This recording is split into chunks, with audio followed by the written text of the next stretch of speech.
We'll give it 2 minutes and then we will start. Yes. Because I have some interesting poetry for you today. And possibly, though I can't actually state this as a fact, possibly one or two of you might have a poem of your own. Yes, I have. Yes. Not one I've written, but one that matters to me. Yeah. What did you say, Ray? One or two of you might have what? A poem of your own. To share. Oh, yeah, okay. Yeah, good, nice. This is today a kind of a potpourri of different poems that I have come across on the highways and bylines, ways of poetry placed. Quite a number of them I don't think you'd have heard of, or there's one where you have heard of this poet, but you won't have heard of the poem I'm going to say about her. So, and as if by magic, as Daphne Oxenford would say, if you're sitting comfortably, we will begin.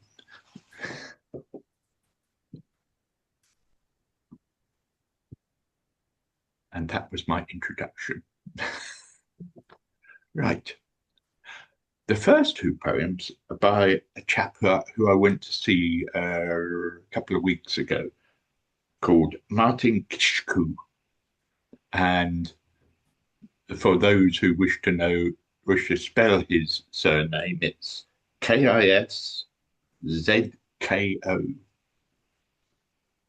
Strange surname, don't you think? But he models himself as a green poet.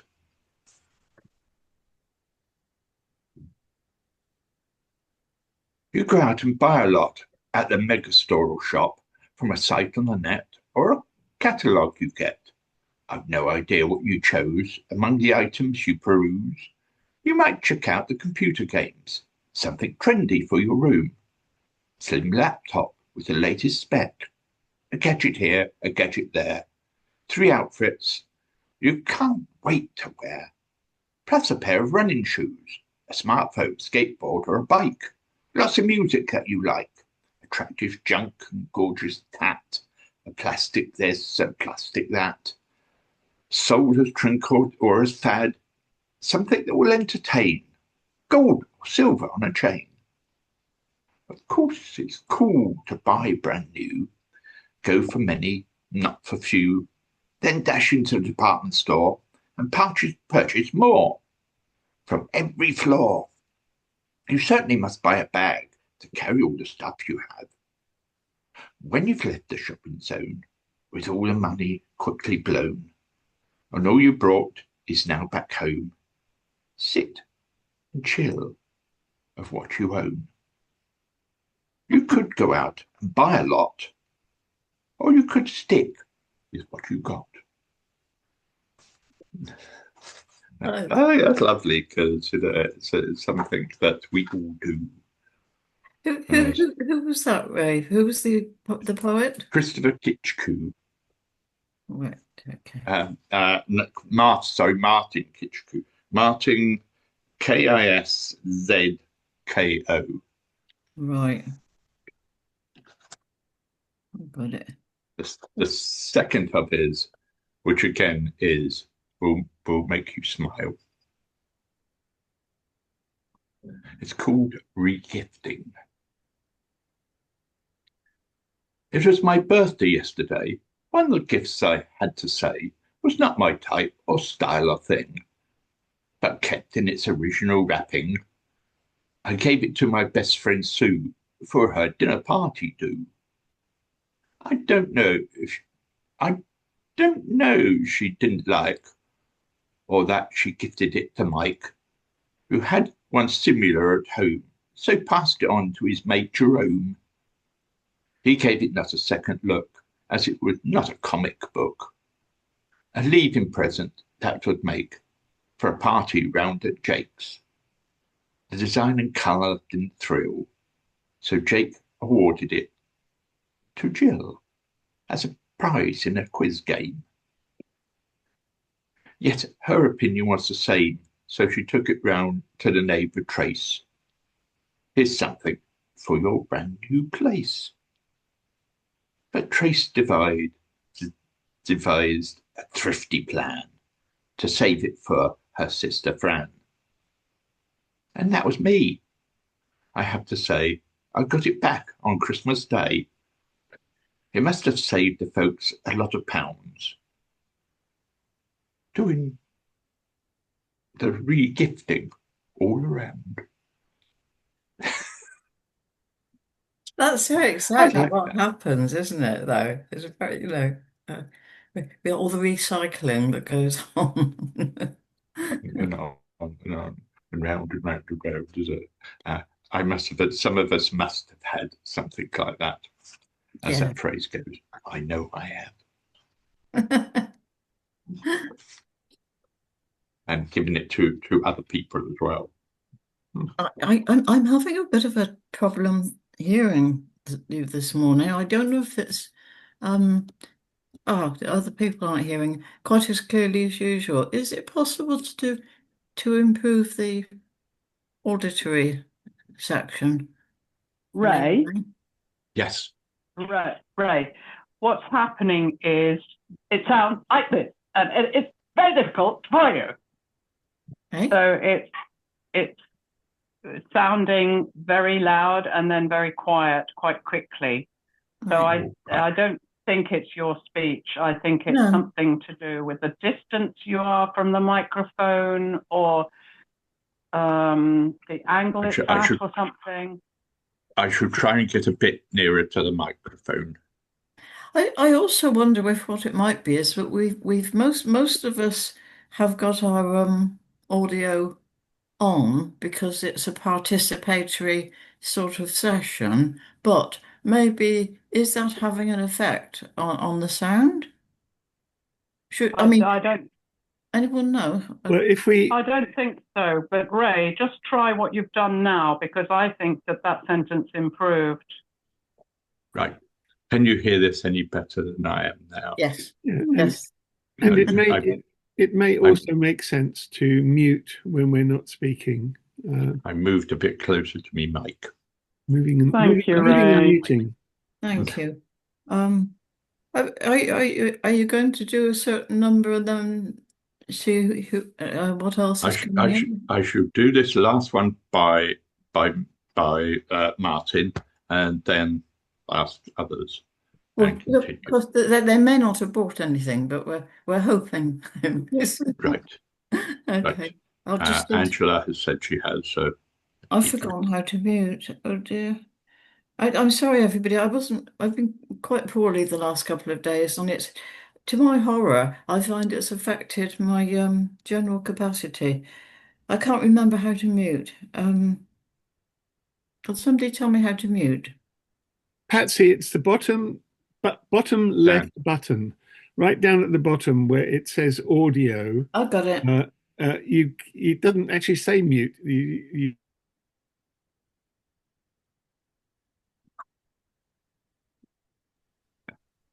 well done, David. Yeah. Right. Did you hear that? I wasn't muted when I said it, was I? Good. Okay. Now this one is about something which affects numbers of people, but more, I think, on the side of the younger person. It's called Fashion Ration. My wardrobe is bursting. The shower's crammed and bulging. The drawers are chock full to the brim.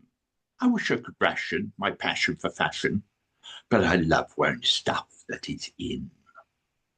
Most of the gear on the hangers are here, skirts that have hardly been worn. The outfits are demoted if they're not noted, and I'm out dancing till dawn. I don't give a thought for the last dress I brought. It looks good on the display in the store. Got worn for a week. It's no longer chic. The colorways, such a bore. I have 50 pairs of shoes that I don't wear, piled in a heap on the floor. The heels I wore twice, the platform's too high. Stilettos cause blisters and sore. My new trainers are great, and now they get hate. Since the logo design got an update, how can I ration this craving for fashion? I love wearing labels I rate. I could customize my jeans for full size and cut off the legs to make shorts. Then rip or egg fray the denim away and add a front flap for a snork. I'll go buy a classic, a transitional jacket to wear from autumn to spring. I won't wash my clothes on daily half loads and expand the life of my things. Instead of buying new, better mend and make do. Be a cool fashionista. I'll charity shop for all of my tops and become a recessionista. My wardrobes are bursting, the shelves crammed and bulging, the drawers are chock full to the brim. I've resolved to ration my passion for fashion and wear out my stuff that is in. Thank you. And that was Martin, who I thoroughly enjoyed his set. Yeah. Yes, Patsy. I was just making a comment on the content. It really resonates with me. I mean, about 82 years with clothing upstairs. And I'm sure some of it must be top fashion, but I'm not sure what it is. Yes, I think that is so true of the stuff we buy. If you go to any Oxfam shop, or any shop like that, there's always lots there. Yeah, but sadly, we've got what I know the Oxfam shop have and the other the charity clothes shops have, which is called the Primark effect, which is you buy cheap clothes from Primark, you wear them a couple of times, and then you donate them to a charity store. But unfortunately, the stuff is so thin that they won't keep them in and rag them nearly immediately as they get them. Yeah. So that sounds like a new poem. Yes. I'm afraid they're so thin that they won't keep them in and they give them to a rag store. What a bore. Yeah. I'll have to work on that and come back to you later. Anyway, Angela, you've got something for us. I certainly have. The first one comes from this book, and I want to give the context. We've been working in New York. It's August 1964 when our friends Chris and Jeanette gave us this. Chris was interesting. He was part Native American.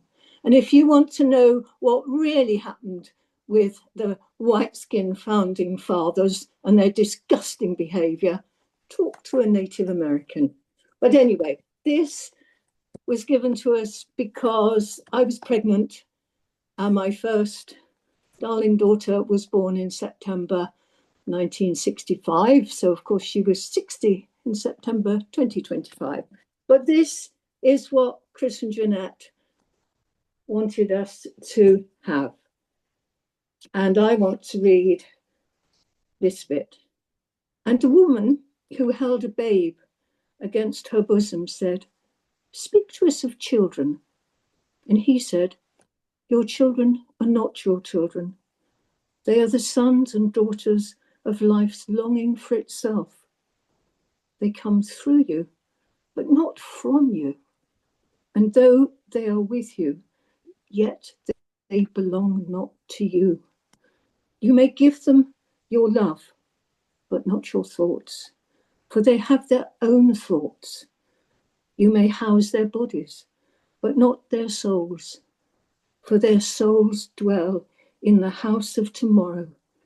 which you cannot visit, not even in your dreams. You may strive to be like them, but seek not to make them like you. For life goes not backwards, nor tarries with yesterday. And I just think that is so profound. There's so much imagery there. It's quite remarkable. Yeah. I've got another one. This is a theme, actually. It's sort of a theme. Well, I see it as a theme. This is Arnold Bennett, and it's called You Wake Up in the Morning.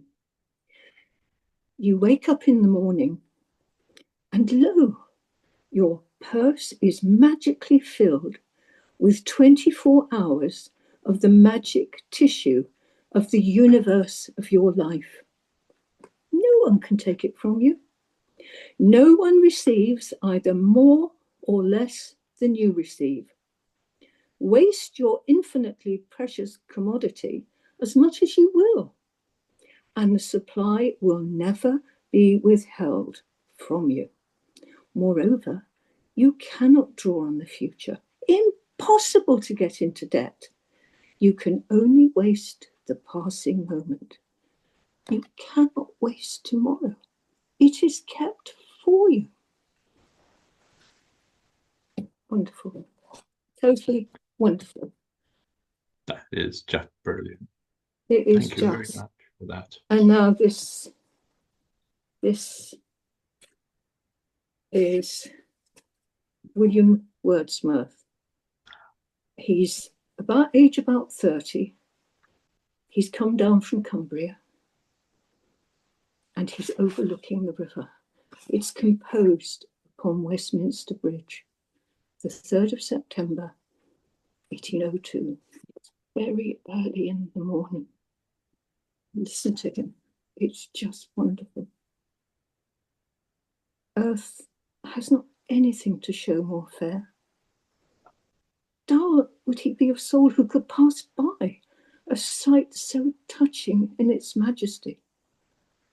This city now doth like a garment where the beauty of the morning, silent, bare, ships, towers, domes, theatres, and temples lie open unto the fields and to the sky, all bright and glittering in the smokeless air.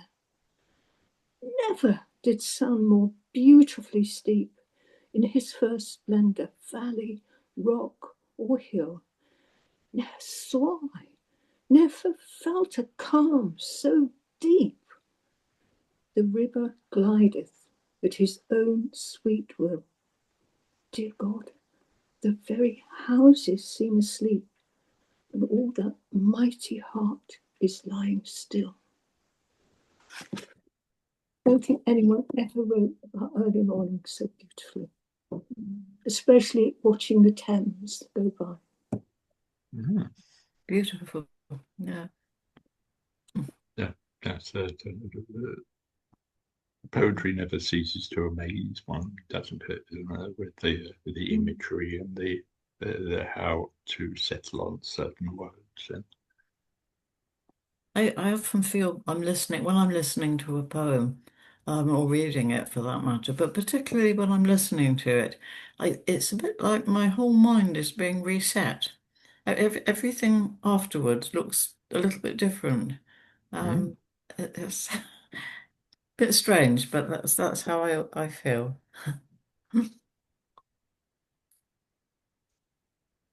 And as Angela has now showed us one from a rather established poet, this is one from a chap you don't think you know. It's from a railway carriage, and it's by our friend Robert Louis Stevenson. Ray, can you Yes. do your trick? Can you please do your trick again at improving the sound? He sits further forward. How's Could you? that? Right, thank you. Right. Off we go. Faster and ferries, faster and witches, bridges and houses, hedges and ditches, and changes along like troops in a battle, all through the meadows, the horses and cattles, all the sights of the hills and the plain, flying as thick as driving rain. And ever again the wink of an eye, painted stations whistle by. Here's a child who clambers and scampers, all by himself and gathering brambles. Here's a tramp who stands and gazes. And there's the green for stringing the daisies. Here's a cart running away in the road, limping along with a man their load. And here's a mill, and there's a river, each a glimpse, and gone forever. Dumpty dumpty. I think that's a lovely poem, because it's about as we do on trains, we kind of blink and you miss them, friends. So who is that one by, Ray? That was Robert Louis Stevenson.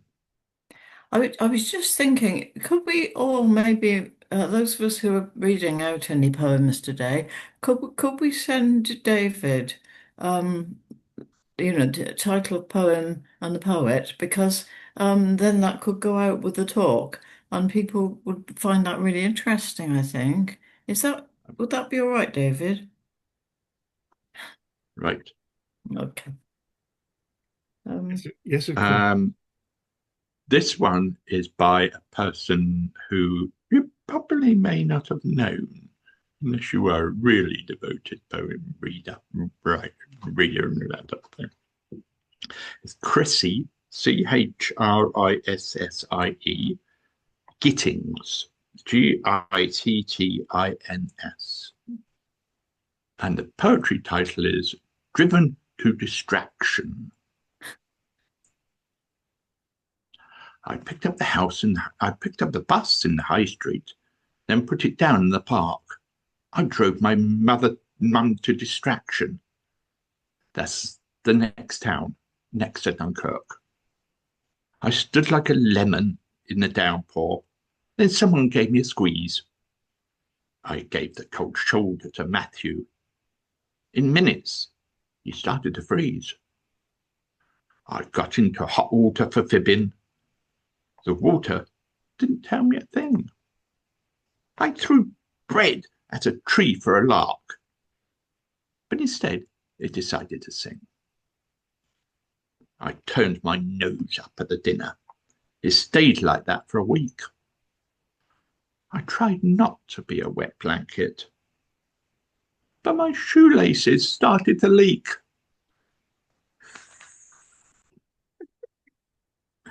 Now that's wonderful. It's a poet I'd never heard of before, and I read it and thought, "Yep, that comes in." Sort of thing, because it's just jolly funny.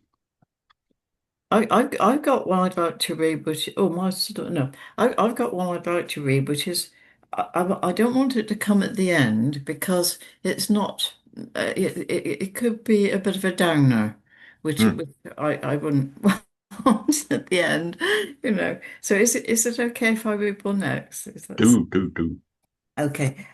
So some of you will know that since meningitis in my 30s, I've had epilepsy, which is pretty well controlled, but not invariably. I discovered this book by a poet called Susan Hawthorne, and she has written some good stuff. But for me, it's been terribly exciting. It's the first time I've been able to see my condition, which I spend most of my time denying. You know, I take pills, it's not there. But then when it comes back, my God, excuse me, but it is appalling, it's dreadful. And I've only thought of it as appalling and dreadful. But this book has given me other insights, and it's been really encouraging. So I'm just going to, I would recommend it to anyone as it's a lot of short poems, but I'm going to read the one that struck me. When I read it, I thought, wow. So this is Susan Hawthorne, and this one is called Falling Woman. Falling Woman. Okay. I am the subject of my subject. I fall. I, the subject, am subject to falling. I fall in any old way. I fall sitting on a mattress, the best way to fall. I fall sitting on a bicycle, sitting on a chair, sitting between people. I fall standing in the shower, making a phone call. I fall already lying down, sleeping in my bed. I fall in any old place. I fall in bed with my lover, in the milk bar with unknown people, at home over breakfast, at work over my desk. I fall in a meeting, in a hotel room, in a strange city. I am a woman who is subject to falling. Is that it? It isn't cheerful, but in a way, it somehow makes something positive of something which, to me at any rate, was 100% negative. And there are others in this book as well, which really she's talking about the way the different things that go through one's mind during an epileptic seizure, and how some of them in recollection are actually helpful and useful with different perspectives, which is, for me, this was a totally new idea. Nobody, none of the neurologists has ever said anything remotely approaching that. It's all, we're going to keep this down. We're going to, so it's really. I mean, I would never want to stop taking my epilepsy medication because I tried that before and it was pretty dreadful. But it still makes me feel more positive. So that's why I wanted to share that one. Um, I have one other, but I can bring it in at another point, whenever you like. What do you? I believe It's it's right. really, really, really, really up to you when you bring it. Is a thing, I can read another couple, and you can come in again if that would be okay. Right. Patsy, Yeah. can I make an observation about that poem? Yes, sure. Yeah, it's factual. Yes. Yes. And that's leaving lots of space for you to react and feel, isn't it? Yes. Yes. It did. Yes. So Yes, there's an element of shock, horror, but there's also an element of it's exciting. It's somehow exciting. I don't know how something can be horrible and exciting together, but it can. That and maybe as you say, it's about feeling something that you've only seen in black and white. It's seeing that it's actually got colours. Um, I'd like to say a couple of things. I mean, my brother had epilepsy for quite some years as a teenager, actually even before he was 10, I think. But as you say, everybody just thinks it's something to be stopped. And I mean, it's not really talked about in terms of what was that like, Mike? I've never asked him what was it like having them and how did you feel and what did you think? I've never asked him, and I'm going to now. I'm going to inquire. And then the other thing is, I had a very horrible vertiginous turn last evening and had every attention, including going to the casualty department and a CT scan. And it may turn out to be a stroke. And so my brother was on the phone to me this morning and he said, you will probably, if you read it, you will probably find this book very helpful. And he told me a book called My Stroke of Insight. It was a woman who had a stroke in her 30s. And so I'm going to see if I can get it and have a little peruse. As as she said, it was her stroke of insight.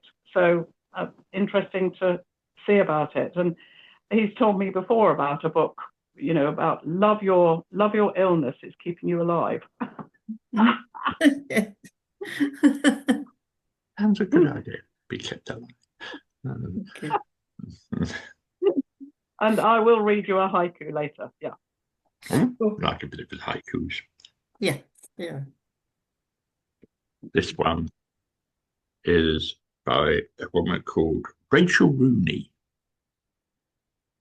And it has the title called Bookish. They prop up open windows and let the butterflies in. They stop doors from slamming in a sudden cold wind. They help with my balance and make me walk tall. They increase my height on a chair if I'm small. I use them to lean on when the tables aren't free, and they're handy for dinner while watching TV. They can flatten a rose or a paper keepsake, or hide the right answers in the tests that I take. Power them like pillows at the end of the bed. Conversation and pictures held inside my head. Books. I love books, as you probably know. So that one was a delightful one. But a bit of a conversation on this one, next one, by Kate Henderson.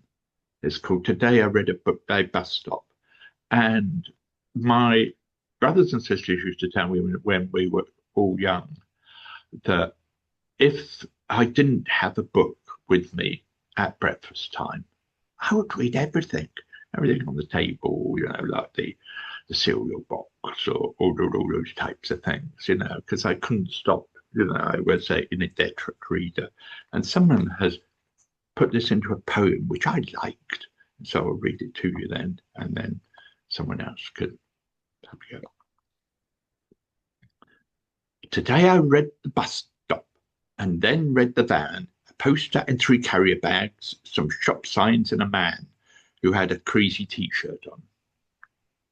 I already read the cereal box, a mug, and a jam label, and the headlines of a paper which was laying on the table. I read some writing in the sky. I even read the road. A tree, a sign stuck in the grass, some number plates that whistled past. A bag of crisps, a birthday card. It had my name on it, so that was easy. I was reading a text message when I should be reading the door, so I pushed instead of pulled and dropped my mobile on the floor. Then I started on this poem and went out for another look, because reading is amazing and all the world's a book. And that should be with, I think that should end with "Tra!" It really reminds me of my life these days, because I used to have a study, which is now where I sleep. I sleep there for practical reasons, because my bedroom, I've got a sort of vertical flat, and my bedroom is right at the top. And my friends have told me it's a really stupid place for me to be sleeping because, for various reasons. So I now sleep in what used to be my study. So there's only just room for a folding bed, just what I sleep on, and everything else is bookshelves. And I absolutely love it. It's a bit difficult with dusting, but apart from that, it means I'm literally surrounded by books. And I think, we're all going to die sometime, and I can't think of anywhere nicer to die than surrounded by books. So I really quite hope it will be there. Anyway, so sorry to bring in a slightly morbid note. Could I just go back to your previous verse about ailment as a source of entertainment? There's a wonderful poem, lengthy poem too, but I can only remember by memory the first 2 lines, which begin, "Oh, that I had a tongue like Homer to sing of anal carcinoma." And he goes on for 30 lines. It's a brilliant poem. I think you Oh, can Google it. well, yes, it could be. Google is so useful, isn't it, in that respect? I've managed to get back all sorts of things I thought I'd lost by just a few words that I remember. And you end up with the whole thing, publication date, the lot, Yesterday, I was reminded that Google and Amazon control so much, and I've now downloaded a different search engine called DuckDuckGo, which is loved by my secretary, who is very efficient and knowledgeable. But I'm going to start using that instead of Google all the time. I mean, Google's become like Hoover and Biro, hasn't it? So I'm going to try that. I use it myself as my full-time engine at the moment. I hadn't, Very good. I hadn't heard of it, so I'm very grateful. I've made a note. It's much more secure than others because it doesn't remember what you search for.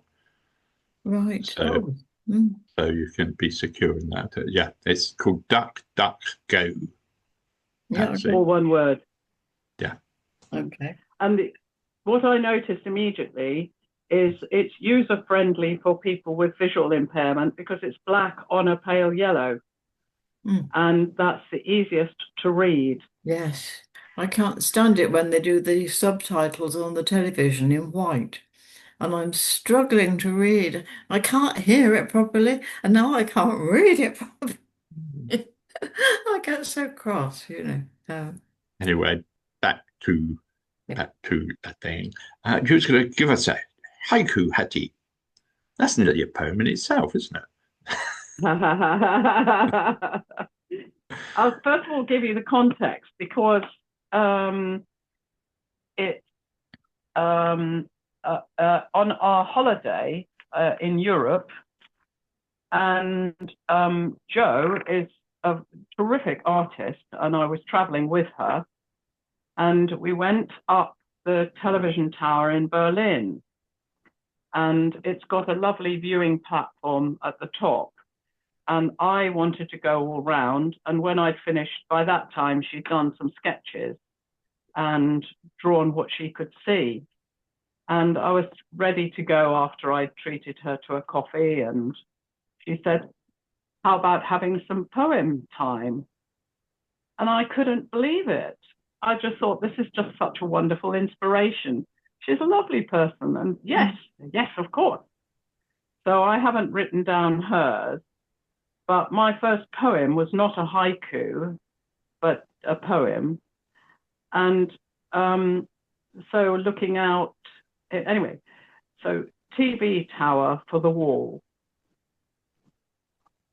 Looking out between cloud and bubbling human creation. Blocks, boxes, spots of green trees. History. Feelings and actions woven horizontally to divide a people's country. Yeah. Very thought-provoking. Yes, the war was a big thing, wasn't it? Yeah. Oh yes. Yeah. That's what I've told people because the last time I was in Berlin, the wall was still up, and I want to go back there and walk through the Brandenburg Gate, which would be good. David, you got your hand up? Yeah, I got my hand up. Lots of stuff coming to mind and moving in me here, listening to all this. And I did a quick look in the web and found the poem that Gordon Purdy referred to, and this is JBS Haldane describing surgery. That was very helpful. So it's quite a long, quite a moving poem. So there you are, Gordon. It can be found. I'll put the title underneath and probably a link to it. And talking of web browsers, there's one called Ecosia, Ecosia, and I'm not at all sure how lovely it is compared with DuckDuckGo, but when you search on it, it ends up creating some kind of environmental contribution. So it's supposedly good for the environment. And I remember thinking, oh, Ray's got this thing on poets. What am I going to, have I got anything to contribute? And in the manner of the divine stepping in at the right time, a lovely Quaker lady called Jackie Carpenter, who I've been in touch with in Cornwall, was in touch. We were in touch about something that had inspired me in a newsletter. In fact, there are Quakers going to jail at the moment for just stop oil for years, being jailed for years. It's a very big, very moving, very concerning moment for all of us, and I'm in turmoil about that, because my climate action is sort of, well, I'm just trying to persuade people to use solar, but there are Quakers taking incredibly principled stands at the moment. And I've got a poem by Jackie, but this is how she sent me the Cornish Friend. I can't even pronounce in Cornish. It's called An Crenna Cernuic or something like that. It's the Cornish Friend, number 31, December 2025. And there's a poem called, I have to scroll down now to find it. I kept that just to say, I'll read the title to show that there are friends in not so far from here who have a different language even. This poem is called Enough, and it's been written by Tony Farragher. I have a roof to keep me dry. I sleep well in a soft bed. Clean covers keep me warm. I eat every day. In winter I have fire. In summer heat I drink cool water. Birds sing and geese fly overhead. I am blessed. I can think, I can dream, imagination is strong. I can feel my heart is not dead. I can love and let myself be loved. I'm blessed. My hands can make bread, plant a seed, comfort a crying child, quiet a dog, gently touch those I love. I am blessed. I can talk, I can listen. I have a song and I can sing. I can write. I am blessed. These thoughts are not new, they're not mine. I didn't need to create them. Others told me of them. And what I could understand, what I could hear and understand, what they said. In this I am blessed.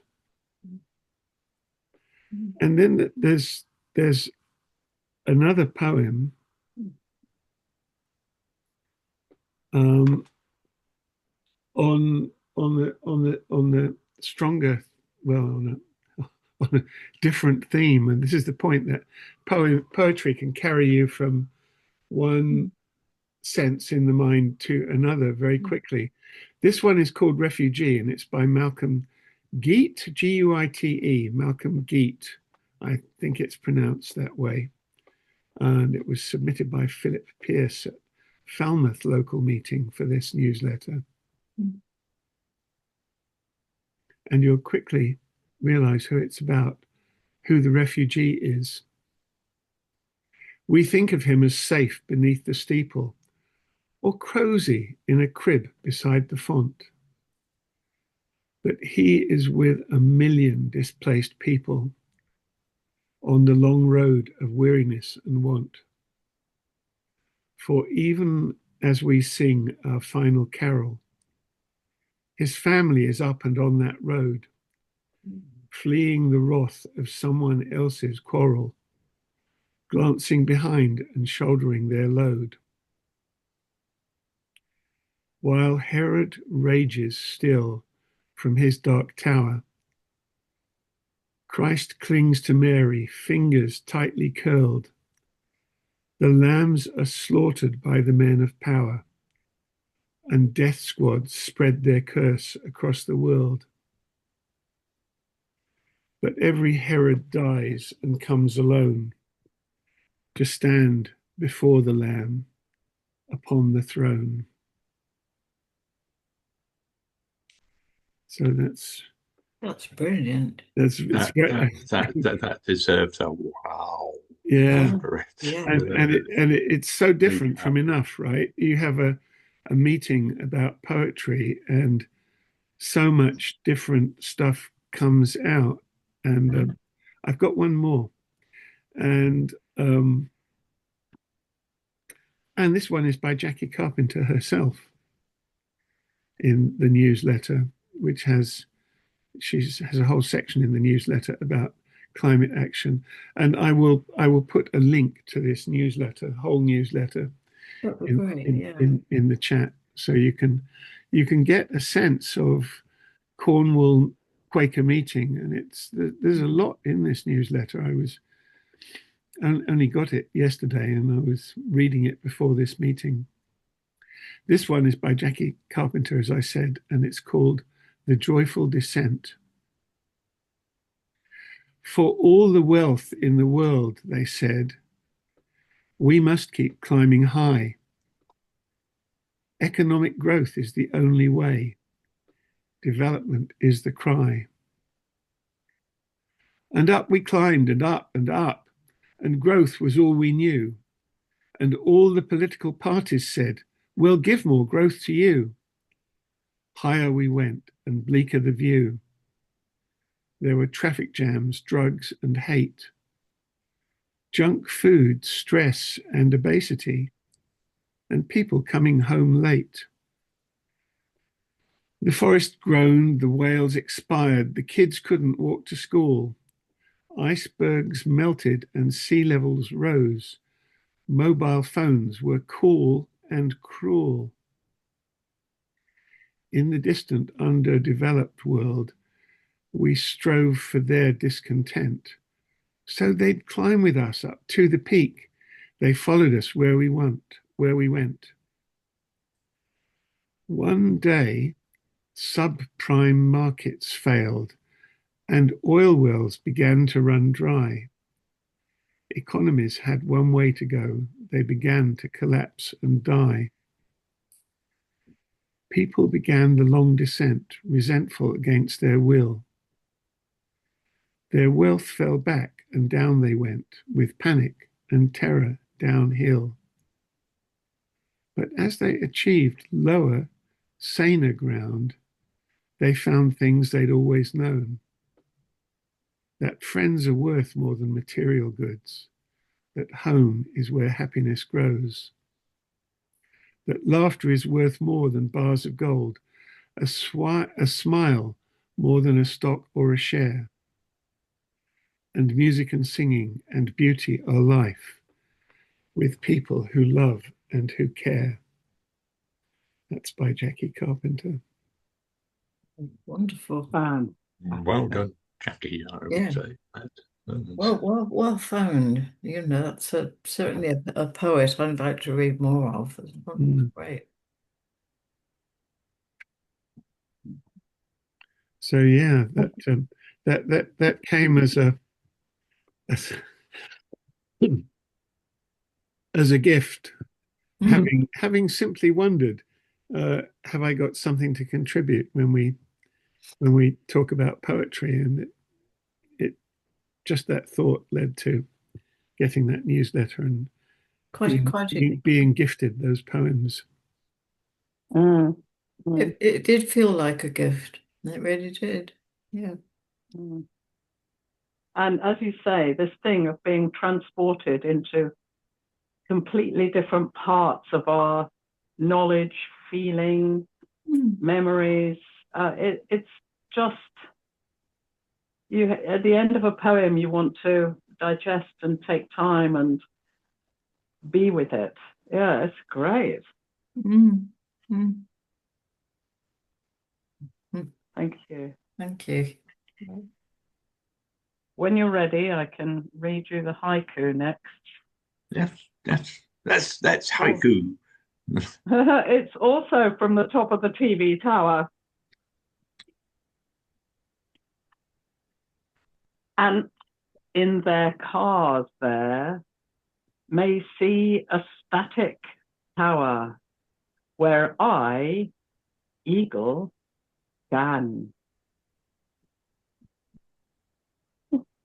Mm. Well, Wow. What can you say to that?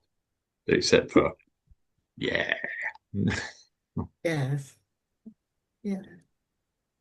Right. Um, This is a poem by someone who is sadly recognised for only one poem, which she read and got a yearly prize for, which I'll read in a minute. But this is her other poem. This is by a woman you will remember called Jenny Joseph. She wrote a poem called Warning, which is a small one, which I'll read. But this one she wrote and didn't have the same impact, but I liked it a lot. So here we go. Such a sight I saw, an 8-sided kite swirling up into the cloud, its 8 tails streaming out as if they were one. It lifted my heart as starlight lifted the head. Such a sight I saw. Such a sound I heard. One bird through dim winter light as the day was closing, pouring out a song suddenly from an empty tree.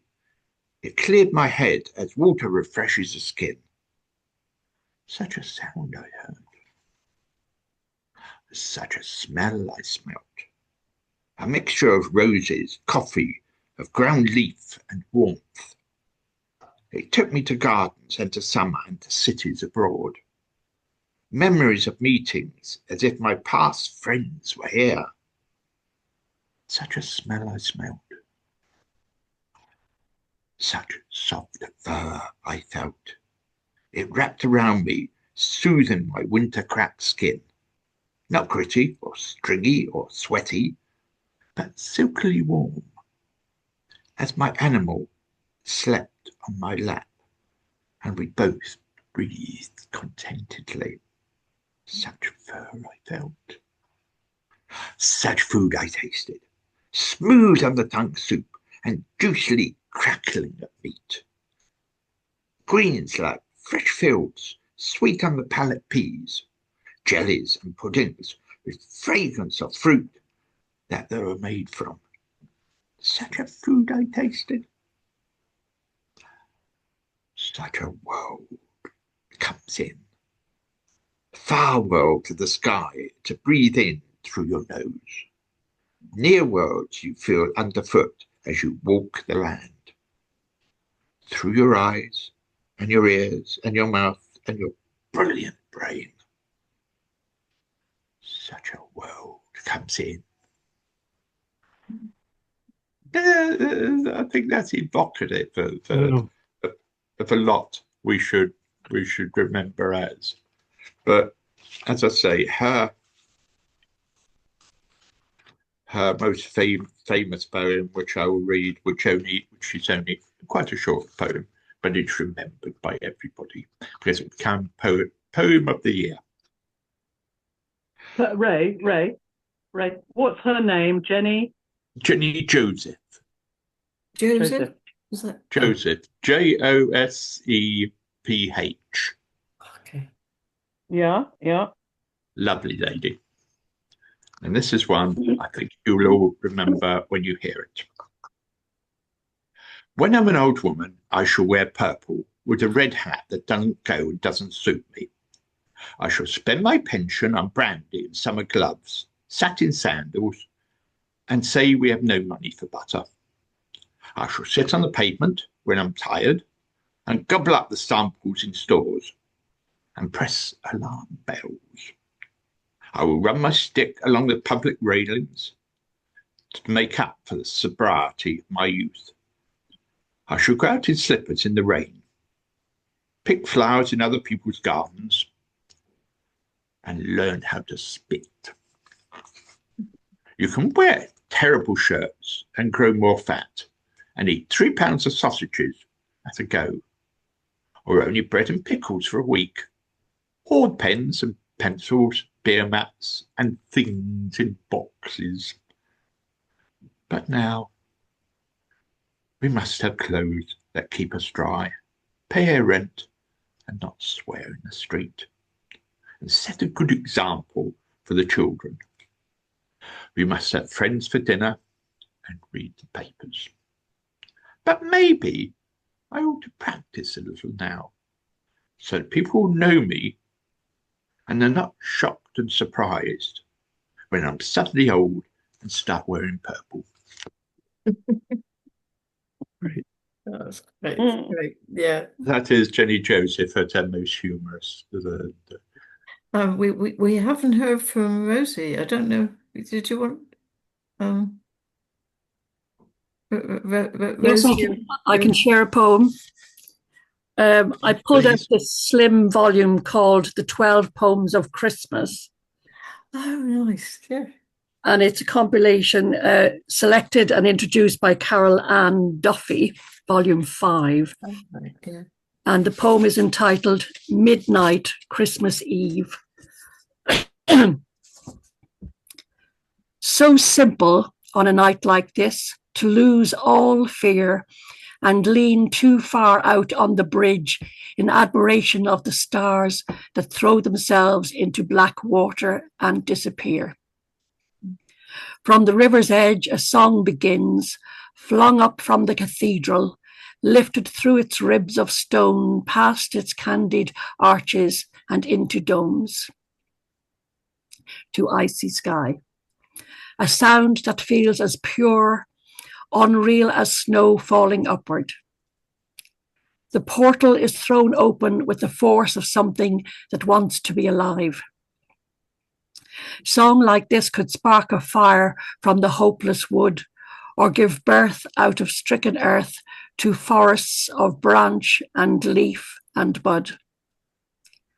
Across the city, a girl's hair swings against her cheek. Her hands feel kicking feet, a heartbeat. The great vault with all its singing swoops down to look to where she looks.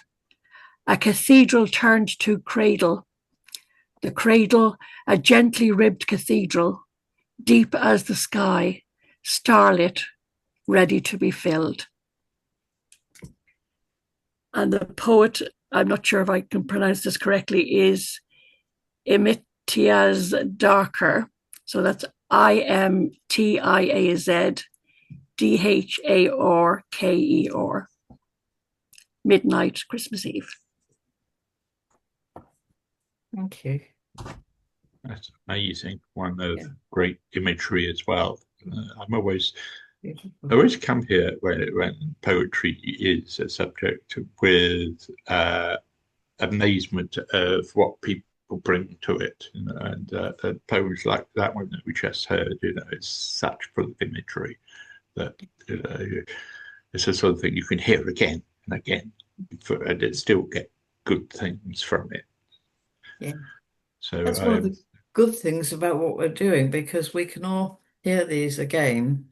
We can hear what each other has read, but we'll also have the references so we can read them ourselves. So it's one of the things I like about these sessions, that even if you accidentally miss one, you can still reach it. I think it's really great. Sorry, Ray, I interrupted you. Sorry. No, good. That's okay. I've only got one left, friends, and Angela, have you anything else? I saw you flicking away there happily. No, right. Well, this one here is a poem which was a competition for children. And this is I was sent this one because it was the poem which was the poem which won, and it's by a young lad called Elliott Canton, Cannon. But it's delightful, and it's a bit lighter than what we've had, but I think it still shows that children can write what they feel, what they think about. It's called Fish and Chips. Fish and chips today for tea, a fish for Gran and a fish for me. I buy them at the corner place from smiling Meg of rosy face. Meg sees the small boys licking their lips at battered fish and golden chips. Her apron's white, her hands are red, and she sees the hungry thousands fed. For sixpence more, there are peas as well, mushy peas with gorgeous smell. Butter beans on Friday night, pale slim beans for your delight. The counter's white, the walls are pink, the shelves hold lemonade to drink.